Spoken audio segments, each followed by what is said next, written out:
პარტია გაერთიანებული დემოკრატიული მოძრაობის წარმომადგენლის გიორგი ახვლედიანის განცხადებით იწყება ახალი კამპანია მანკიერი საარჩევნო მაჟორიტარული სისტემის შესაცვლელად. მისივე თქმით, აღნიშნული სისტემა სახელისუფლებო გუნდს საშუალებას აძლევს მაჟორიტარების ხარჯზე დაბალი რეიტინგის მიუხედავად ადგილები მიისაკუთრონ. ახვლედიანის განმარტებით მიუხედავად იმისა, რომ ამაზე მთელი საზოგადოების აზრი საერთოა და მას არასაპარლამენტო ოპოზიციასთან ერთად ბევრი პარლამენტის შიგნითაც უჭერს მხარს, ცვლილება მაინც ვერ განხორციელდება, თუ მას პარტია ქართული ოცნების მხარდაჭერა არ ექნება.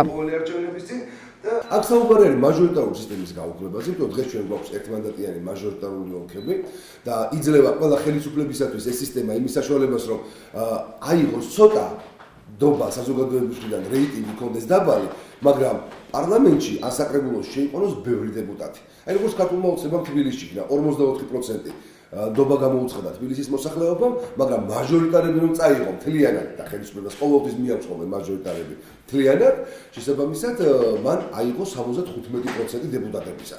რაც სრულიად არაადეკვატური რეალობაა და ეს იძლევა საშუალებას ეს სისტემა კანონიერად მოიპაროს ხელისუფლებამ ამ შემთხვევაში ადგილები პარლამენტში.